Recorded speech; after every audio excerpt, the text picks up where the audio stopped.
अस्सलाम वालेकुम एक्वेरियस, मैं हारिस अज़मी प्रोफेशनल एस्ट्रोलॉजर आपकी खिदमत में हाजिर हूँ इस हफ्ते का एस्ट्रोलॉजिकल रिसर्च वर्क लेकर। एक्वेरियस इवेंट तो इस हफ्ते बड़ा चांद ग्रहण ही है और बहरहाल वो एक सोलर सिस्टम का एक ऐसा इवेंट है जिसको समझना भी चाहिए, जिसको कवर करने की भी कोशिश करनी चाहिए। But you are on least risk, minimum खराबी आप पर आएगी। बाकी सितारों को मैंने सब बयान कर दिया, अलग भी वीडियो बना दी, वीकली हॉरोस्कोप में भी सब चीज़ें बयान कर दी, आप तफसील से सुन सकते हैं। बट एक्वेरियस के लिए खुशखबरी है, खुशखबरियाँ ही आ रही हैं एक्वेरियस के लिए। बहरहाल आपको इस बात का अल्लाह का भी शुक्र अदा करना चाहिए। सैटर्न जो 7.5 पैदा कर रहा था, पहले तो वही रेट्रोग्रेड हो गया, तो आपकी 7.5 में रिलीफ मिला आपको, कम से कम 4 महीने का तो रिलीफ मिला। और जिस एरिया में सैटर्न रेट्रोग्रेड हुआ है आपके 12th हाउस में, उधर चांद ग्रहण भी होना है। एंड 12th हाउस में अगर चांद ग्रहण हो तो वो मिनिमम डैमेज देता है, क्योंकि 12वें घर में ज़्यादातर चीज़ें गुरूब हो जाती। अलबत्ता उसका एक तरह का डैमेज ऐसा होगा कि आप इंटरनली रूहानी तौर पर थोड़ा बेचैन रहेंगे।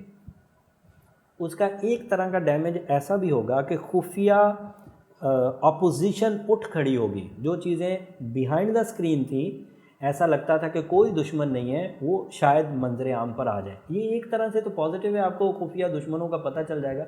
लेकिन एक तरह से नेगेटिव है कि खाम खा की अपोजिशन सामने आएगी।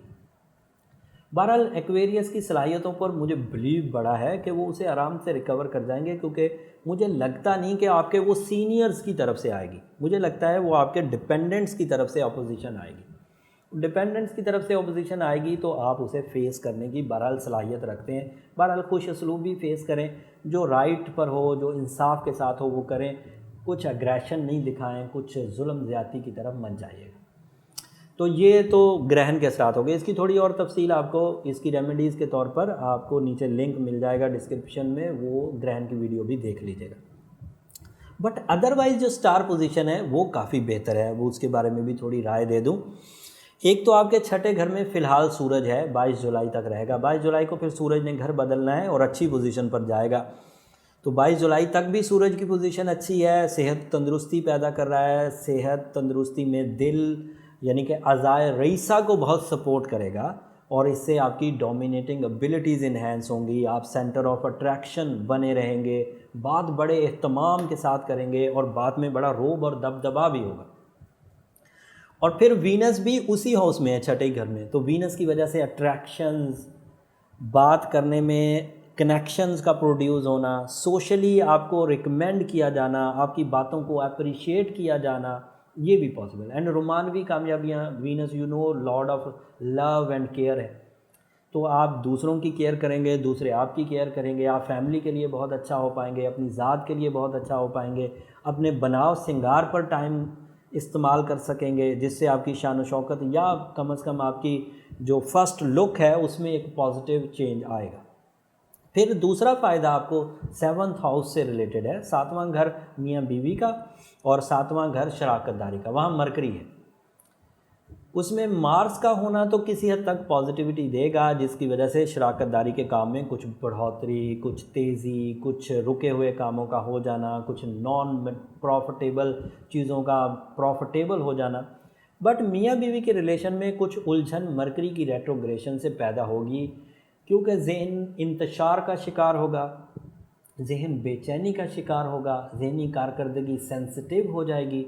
तो मियाँ बीवी के दरमियान थोड़े से हालात कशीदा हो सकते हैं। अगर तो कोई समझ कर चलने वाला एक्वेरियस होगा और इस बात को उसे पता ही होगा कि इन दिनों ये वाली सिचुएशन चल रही है, तो वो उसे मैनेज करने की कोशिश करेगा।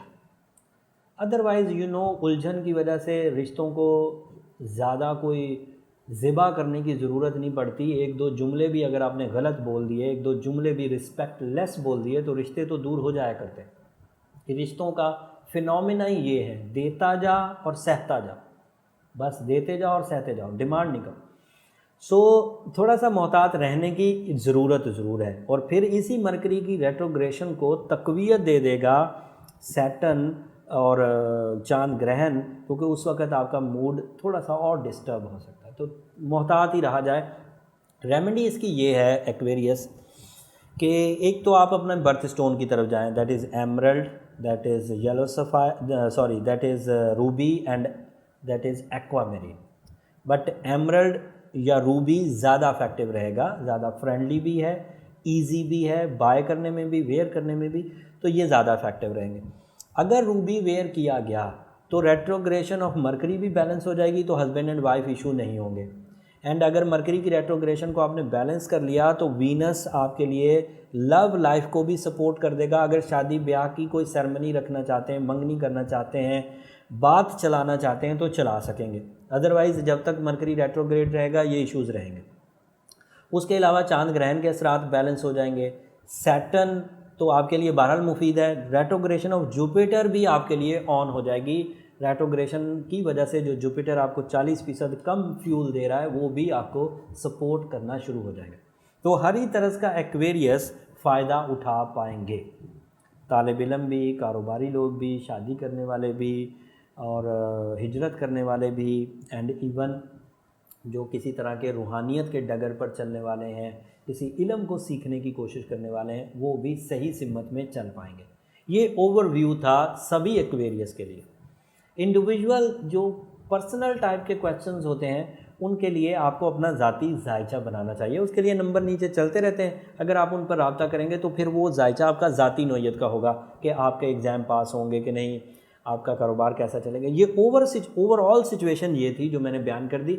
जो लोग इससे अपना कुछ मैसेज, अपना कुछ रहनुमाई या अपना कुछ प्लान करना चाहते हैं वो इसी से कर लेंगे। जिनको अपनी इनफरादी ज़िंदगी में कुछ बड़ा करना है वो अपने इंडिविजुअल जायचे के लिए रब्ता कर सकते हैं। अगले हफ्ते तक के लिए इजाज़त दीजिए। जाते जाते चैनल को ज़रूर सब्सक्राइब कर लीजिएगा और मुझे भी अपनी दुआओं में खुसूसी तौर पर याद रखिएगा। अल्लाह ने